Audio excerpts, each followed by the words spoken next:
Hello, everyone, and thank you for joining us today. My name is Robert Stickle. I'm also joined by my colleague Jim Patterson. Jim will be today's presenter and will discuss the topic of streamline intake and demand management in a hybrid project management world. This webinar is a new addition to our series of adaptive webinars, so if you enjoy this video, feel free to watch the others we have available on our channel and look towards the next installment, which we'll be releasing soon. And as always, I hope that today's presentation grants you some insight into the world of project and portfolio management and gets you excited for the new developments happening within the industry and here at OnePlan. Thank you again. I'll now turn the presentation over to Jim. Thank you, Robert, and welcome everybody. Today, our topic is really in that whole upfront process that we have in our project and portfolio management process and systems. And today we'll be talking about streamlining that intake and demand management and doing it in what's in modern days called a hybrid or adaptive project management world. So with that, let's get started. If we talk about kind of the fundamentals and more of a one-on-one definition of what is project intake, it really is, as I mentioned, the earliest stage of a project lifecycle. It's when it becomes an idea, when somebody wants to promote it as something that we should possibly do. And it goes into a funnel for overall consideration, evaluation, and then ultimately selection or deselection, and put it into the mix with other work efforts that we have going on in the organization. It's a process where we have to capture the needed information and do the proper justification so we can make informed decisions on whether or not to do things and whether the things we should be doing, and establish what it will take to accomplish: dollars, people, resources, technology, other things. And then probably to justify it, you have to establish some expected business or commercial benefit as to why we want to do this in the first place. What is going to add value to the organization today? And it's all about adding value today.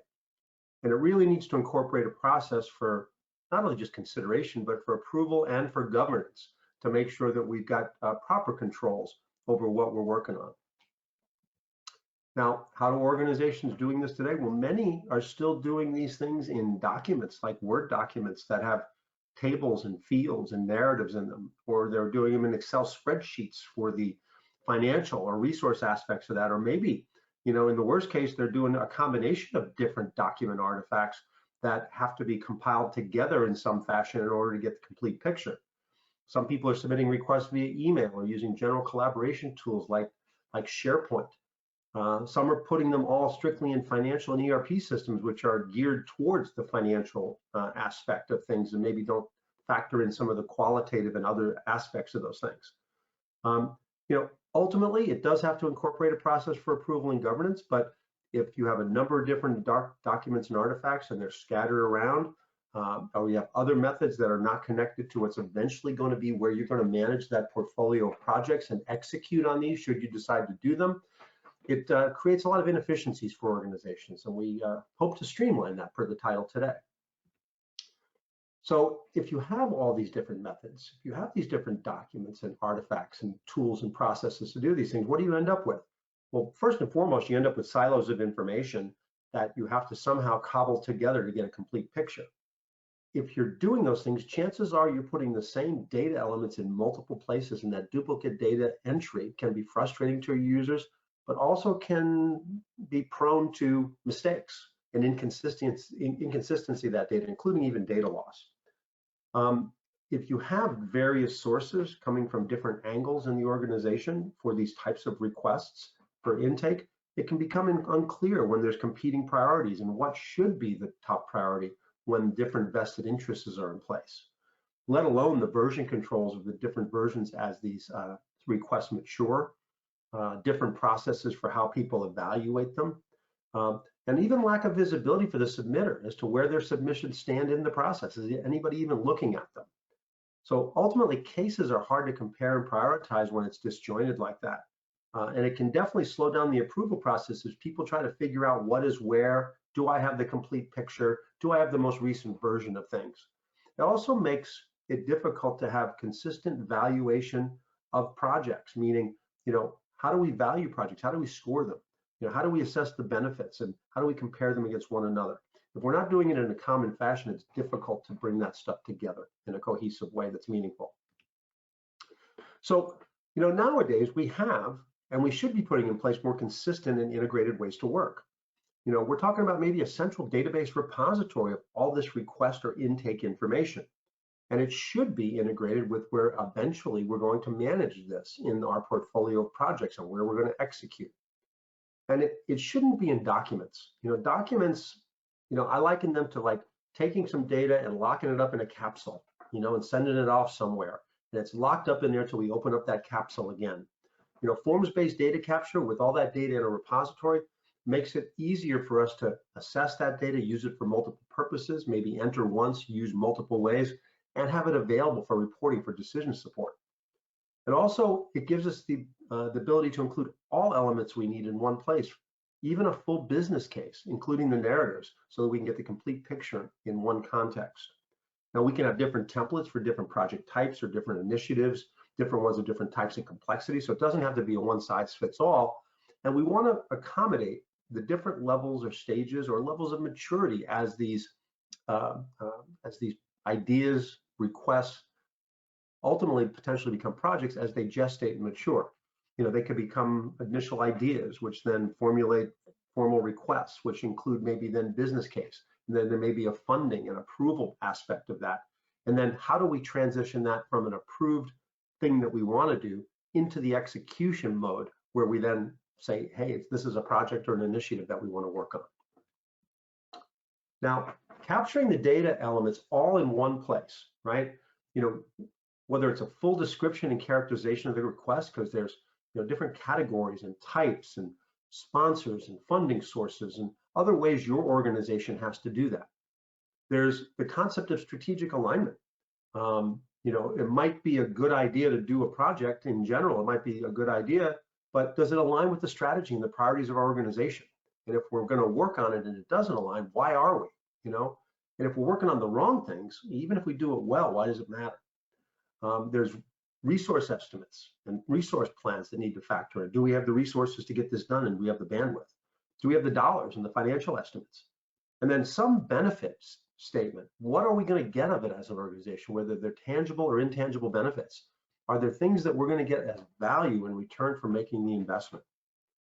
And then from a prioritization perspective, there's all kinds of mechanisms people use today, whether they're business driver oriented or whether they're, more criteria-based, numeric scoring, whatever it might be. Some objective prioritization and scoring is generally a good way to objectively look at these things and not fall into the trap of always doing the pet projects of certain people with the loudest voices or the most clout.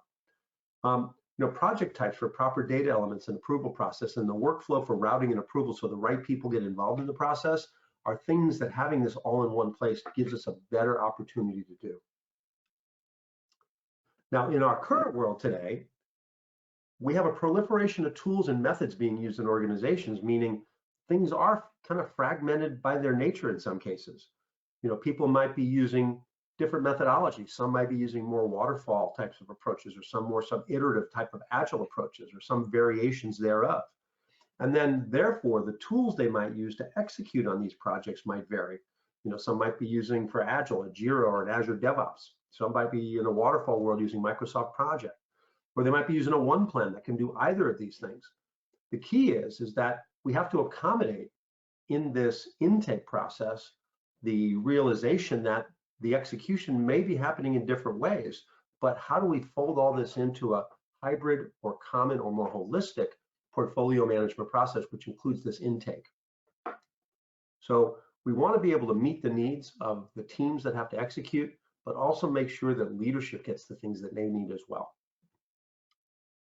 So compounding this is the idea of where demand can come from. In the slides earlier on, I said people could be sending you emails and documents, and things might be in other systems. Well, there may be different types of requests that come in that bubble up and eventually become project requests. There might be an ideation system or systems of some type or lists of some type.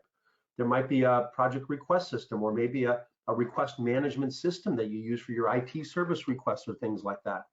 There might be a CRM system where you have opportunities for customer-facing projects that whether or not you close the deal and get the contract is the determining factor of whether it becomes a project. But you might have all of these, if not some of these, coming together and converging to what ultimately end up in a project portfolio. and end up being your demand. So we should be able to funnel this intake through a common governance and control structure so that we can have consistent method for determining what's the right things for the organization to work on and put them through their proper paces before we decide to invest in them. So one plan, as we're going to talk about today, gives us the ability to be a hub for those variety of places things might come from. Now, sure, you can enter these things directly into one plan themselves, perfectly legitimate. But if you already have other places in play, we can actually accommodate that. And by doing so, be able to get common reporting and analytics and decision support around the nature and the qualitative and quantitative aspects of these requests, such that we can make better informed decisions on the things that we should be working on. And we do this by having a connector platform for one plan. So people have things like SharePoint lists today. They might be using other tools like AHA. They might have an IT service management system like a ServiceNow, or other things that might feed into this, or CRM systems from Salesforce or Dynamics or whatever it might be. And by having these built-in connectors that allow us to bring that data in regardless of wherever it initiates, but having it come back to one plan for vetting and ultimate portfolio management is a powerful thing to be able to harness. Now, the intake process can be very simple or they can be very complex. It could be as simple as, here's a request, let's have a couple people look at it, and let's say yes or no. Or it might have several steps or phases like you see here now. Or we have some organizations where it gets very complex, where you have the various stages, you have the different participants that have to be involved in each of those stages and give their thumbs up or thumbs down to get it through that vetting process. And the idea to be able to do this with not only the data capture, but also the workflow and the routing that has to happen allows us to do things. We can do simple things right in one plan itself, for example. Or because we are built for the Microsoft Cloud, we can leverage things like the Power Platform and Power Apps and the Power Automate workflow automation tools to supplement that and make all of this happen, even in the most complex case. The other part is that intake doesn't happen in a vacuum. It intersects with the other disciplines in your project and portfolio management processes. So in the gray up there, when you think about an idea and a request that you have a go, no go as to whether to investigate further, and then you get authorized to put together a full business case. And then maybe you say, okay, this is something we want to do. We want to propose it for the portfolio. Well, in just this diagram, it could intersect at that point with the whole resource management process that you have and determine not only is it a priority from a project perspective, but what about what the resources are already working on, what they're already committed to? Do we even have the resources or bandwidth in-house to do that?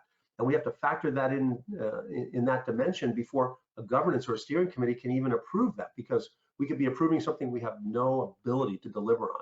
So the thing is, we have to do this in a context that factors in more than just the intake itself.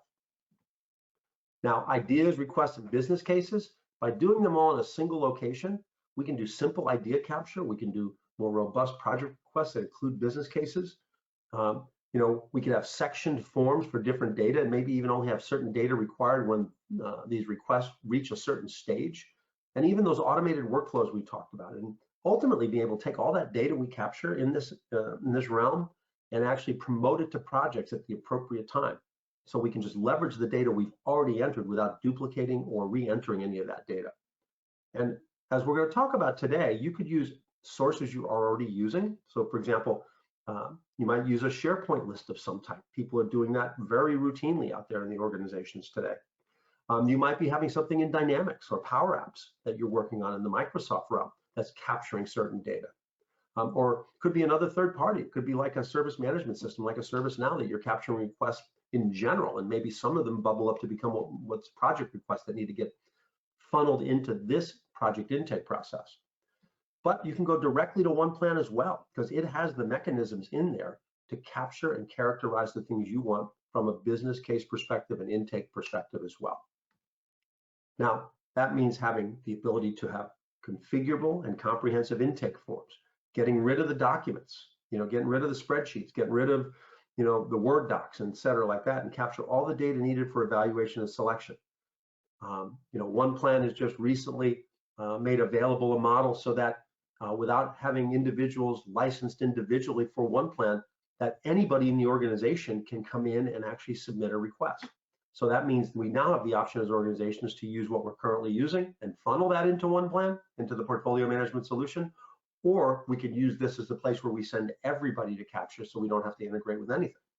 But the idea is to have a common central governance and approval method, have the data available for reporting and analysis, and also to align these requests with other elements, whether it be strategy, whether it be your enterprise or business architecture, or even align it with other initiatives because there may be some dependencies or associations we have to factor into account.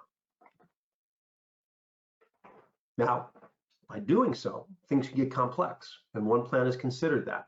To be able to visualize associations and dependencies and the relations to other business and enterprise architecture elements, be able to look at those associations and alignments with strategy, we can look at, say, our idea or request and look upstream to say what objectives or strategies or key results is it aligned with.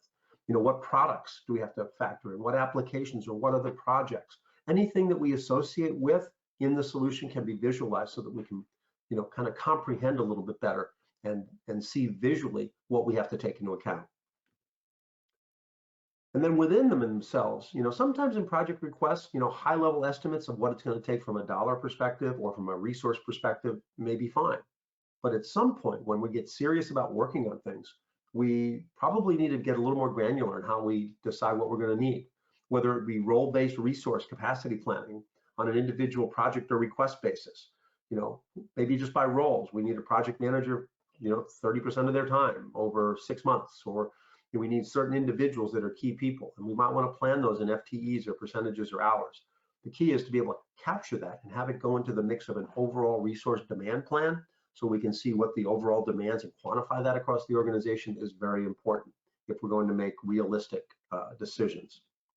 And then look at how that rolls up across the organization and see how much people are actually allocated to and how much of our bandwidth we're consuming or we've already spoken for before we take on even another project. Very important dimension to have.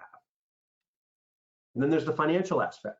That yes, we could have the labor part that comes from the resource planning itself and just feed in via rates to a labor-based plan. But what about the non-labor stuff we have to factor in? Things like software and materials and contractors and travel and expense and other things like that. Being able to factor those things in to justify, depending on the needs and the rigor of your organization, is something that people want to do. Might not just be a high level, this is going to take $500,000. We might want to know how much of this is going to take by category, or even determine what can be capitalized versus which is operational expenses. And then one plan also provides a what-if scenario modeler, the ability to take what we put in the system and evaluate alternatives without necessarily impacting the production data, looking at alternatives, saving scenarios, and doing comparisons. This is something that we can do with the modeler from one plan that allows us to do this scenario modeling as we're trying to make decisions and come to the right course of action for our organization. We can look at different models, we can do different scenarios and then compare them. And then we can even look at the resource impacts of what it's going to take from a resource perspective to execute on any one of those model alternatives or scenarios. So with that, let's transition over to a demonstration of the solution itself.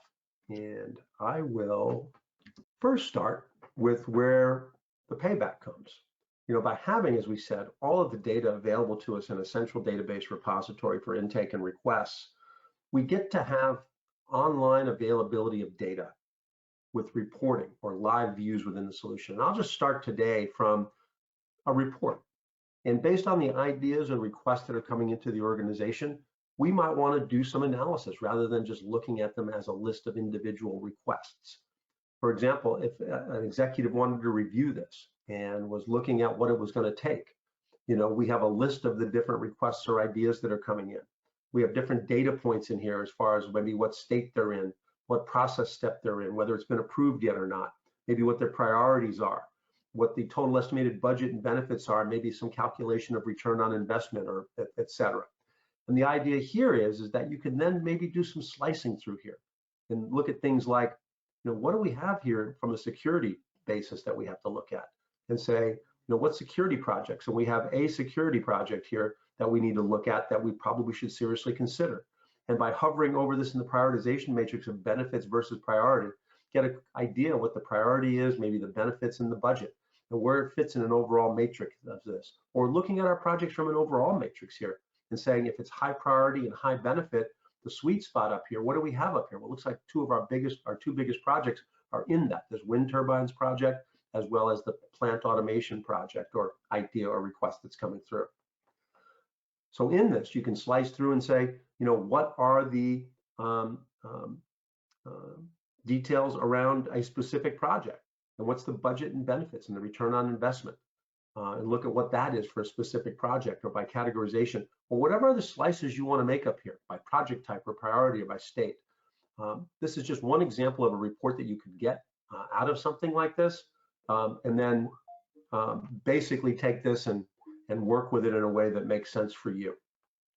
Now, where this might come from could be from a variety of sources that we talked about. If you're already using something like SharePoint lists, here's an example of somebody that was using a SharePoint list to capture these things, and this might already be in place, and it's maybe too hard for them to abandon it right away.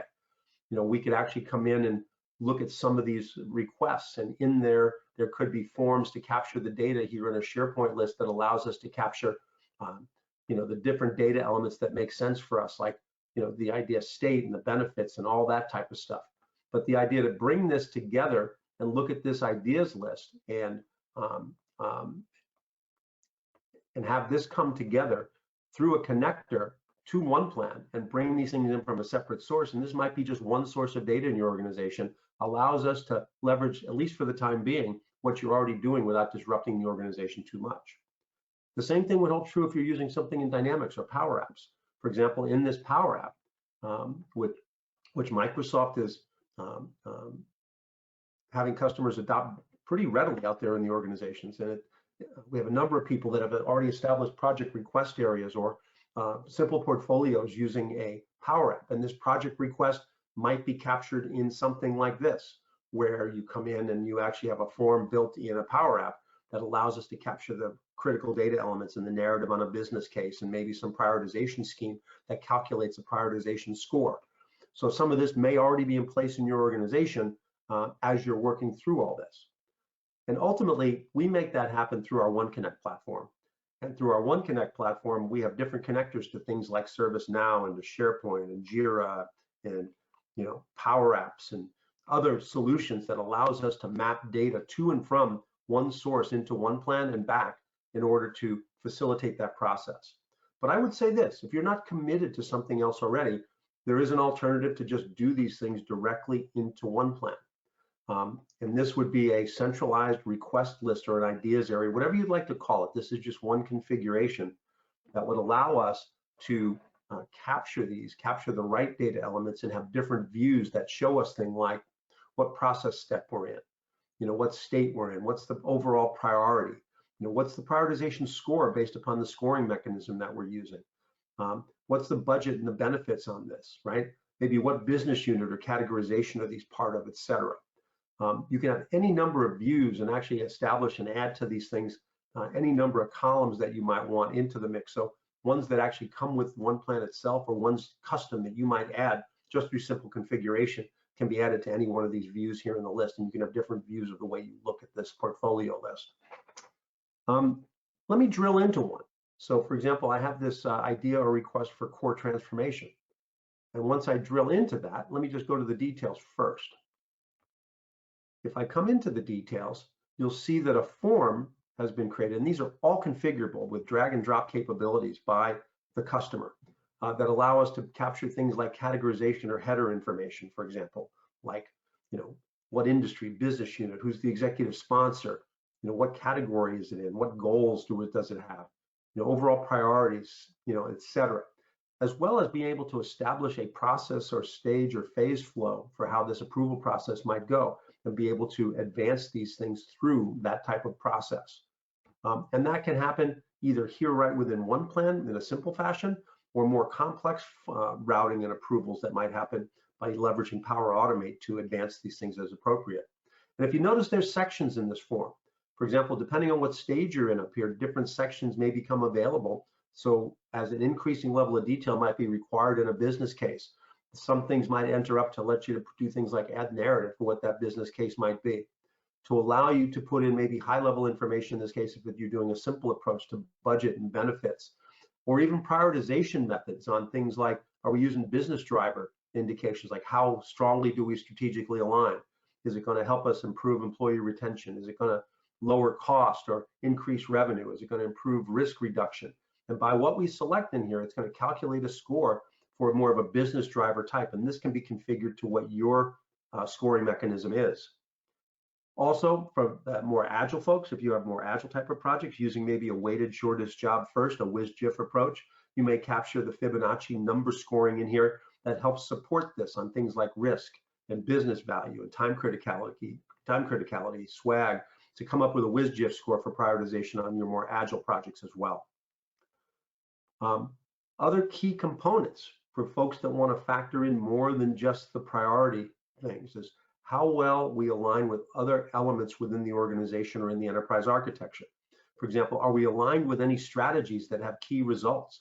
Is this idea aligned with supporting the achievement of a net promoter score of 9 from our customers? Or does it support creating a customer community strategy based on best practices? In this case, it says it does. In this case, are we associated with certain products that have to be considered as we do this, if we end up doing this as a project? Are there applications involved that will need to be factored in? Do we need to modify or bring along in order to support the success of this core transformation effort? And what other projects or initiatives are associated with this? And are they precursors or not to what we need to do here? The key here is that we can establish all those things that need to be factored in as we evaluate this as a package as to whether or not we should be doing this in the first place. Now, when we talked about in the slides about visualization, it's easy then to say, you know, a predecessor to this is our CRM upgrade needs to happen before we can achieve the objectives of this idea here, it says, from a dependency perspective.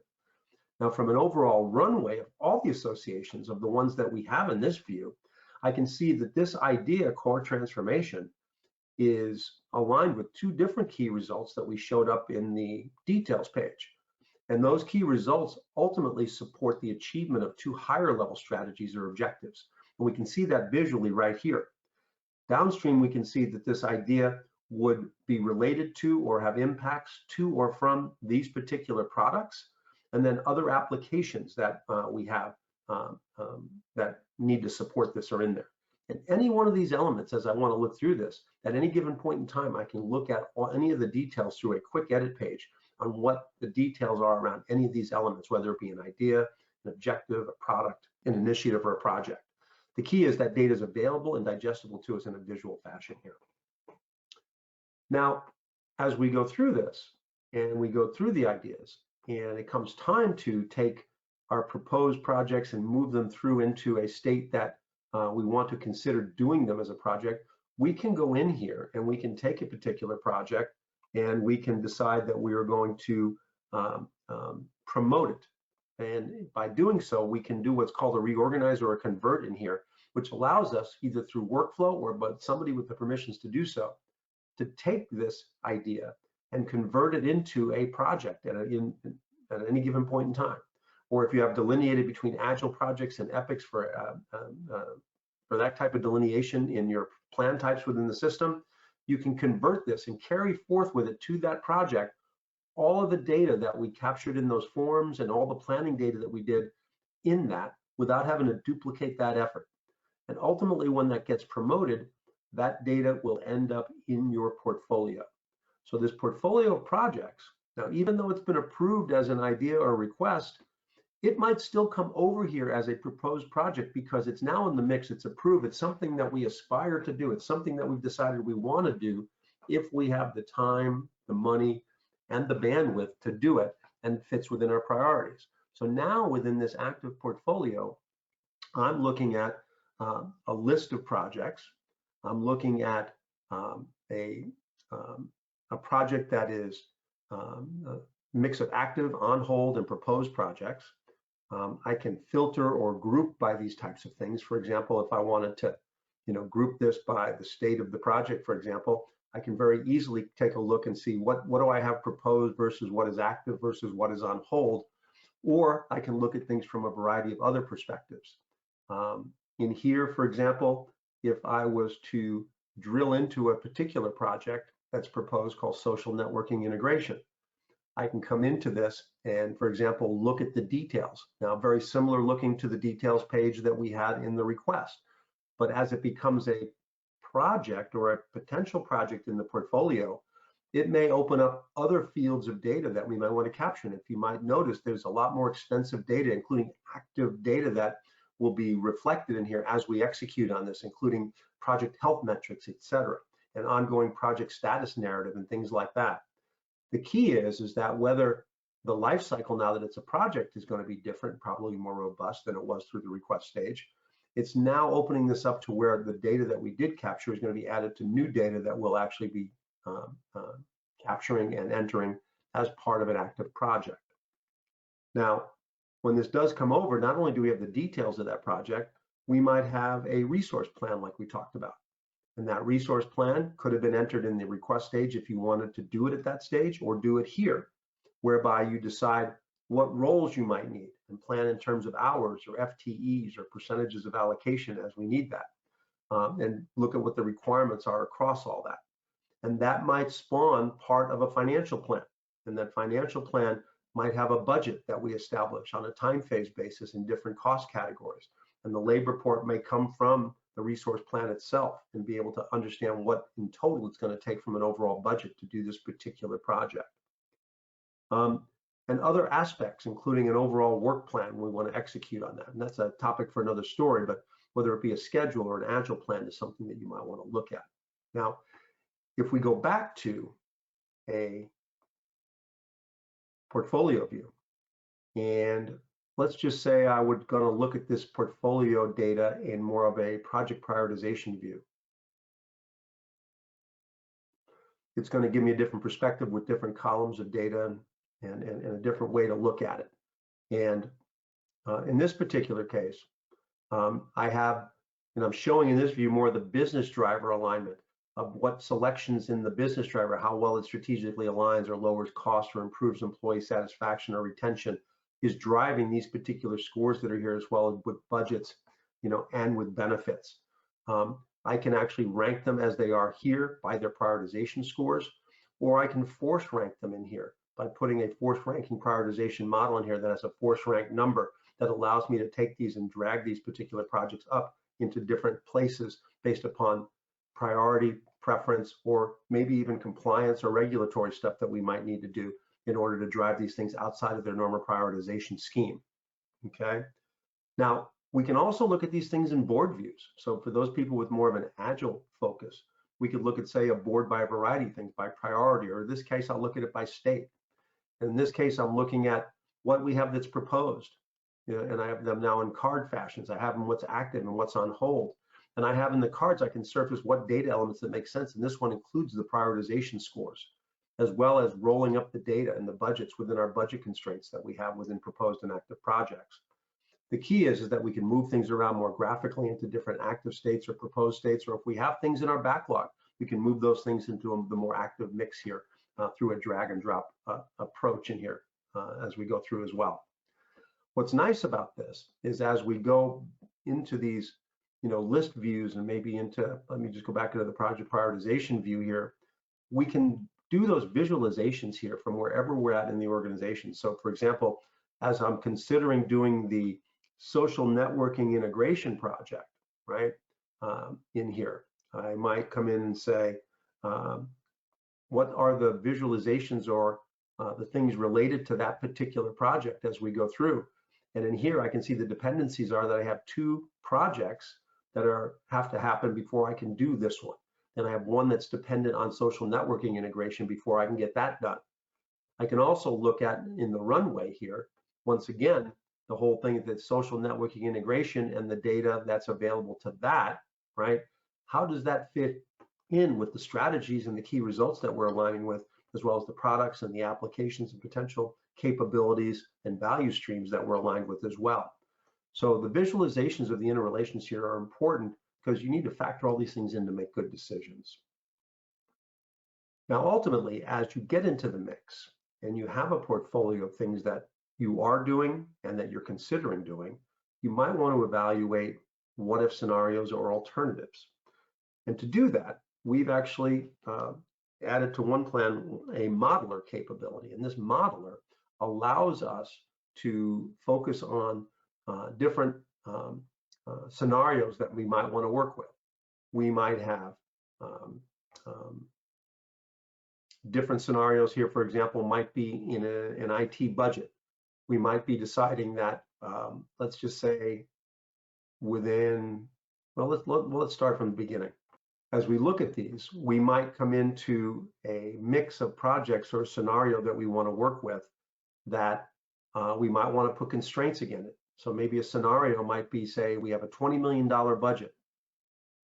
And as we look at that $20 million budget, we might want to say, listen, our budget's 20 million. We have some caps on hours we can't go past as far as effort.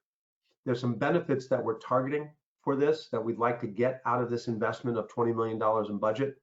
But given this $20 million budget, based upon what's been selected and what's deselected based upon priorities and other factors, you can see that there are 78 projects in here that are in this $20 million scenario. But also notice that there's a bunch of projects that were taken out so that we could fit within the budget constraints to make that happen.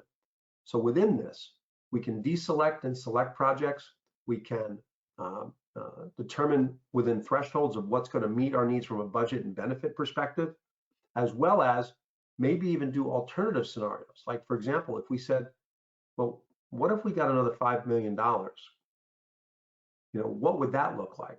And as we look at that $25 million scenario, we can see that for that $25 million scenario, we can actually get to our $50 million benefits target and still only slightly go over what our committed effort is by maybe 1 FTE of effort for that year of going over and getting this done.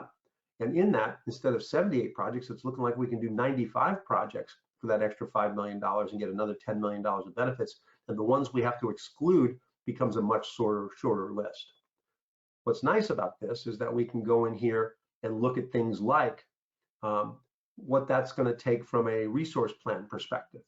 And in this case, do we have the resources to do that? Even though it's within an overall resource budget, do we have specific resources that are resource constrained in here?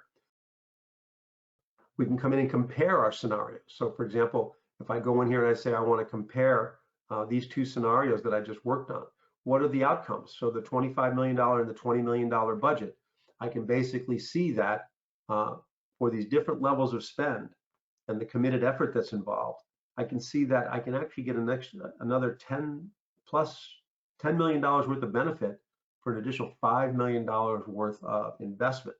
Is it worth me going to find the budget and the people to go do that in order to make that happen? And in this mix, I could also look at what it takes from a financial perspective and whether or not which projects are taking which aspects of the budget. And I can also look at it from a resource perspective to basically say, what does that mean from a resource management perspective to open that up?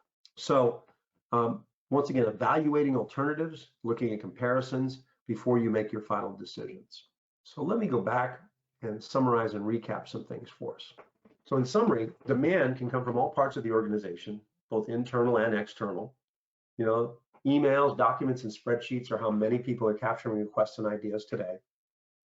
Disconnected documents and tools for this purpose result in data silos for all projects and other work intake, which is not an efficient way to do those things. And one plan provides a pre-configured strategic portfolio management solution for the Microsoft Cloud that encompasses all these different elements and directions. It gives us a forum where we can provide a consistent method for intake and governance that can be used for all your projects, regardless of what methodology or execution tools you're using for those projects. And we can execute on automated workflows either within one plan itself or within the Power Platform with Power Automate to accommodate complex processes with many participants and stakeholders. There's also a central repository of intake now that gives us analysis and reporting for all types of demand that lets us analyze those things in an easy fashion and gives us the decision support that we'd be hoping for. And then ultimately, as we said, intake requests can be promoted to projects without duplication of effort, rekeying of information, and the mistakes and the inefficiencies that happen with that. One plan gives webinars on topics like this because this is what we're passionate about, is project and portfolio management.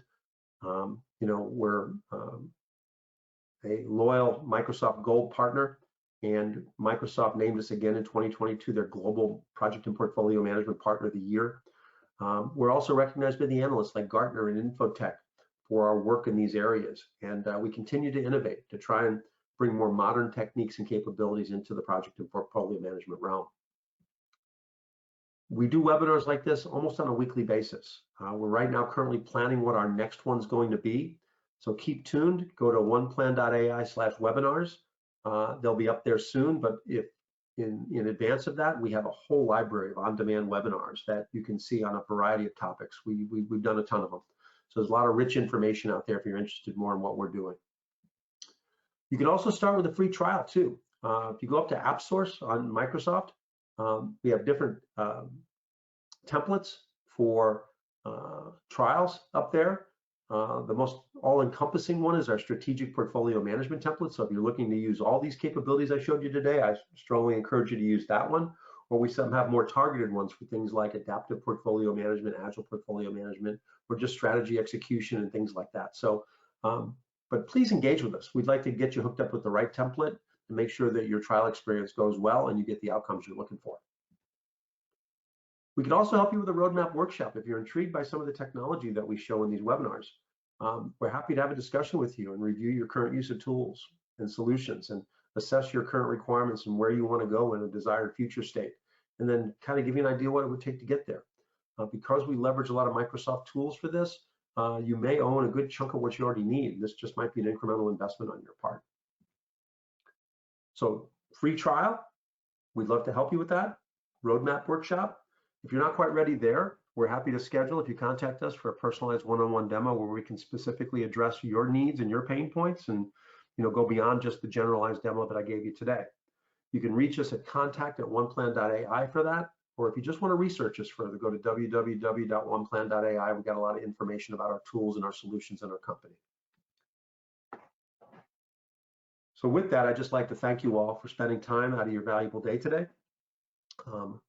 We are invested in success, and by that we mean our customers' success.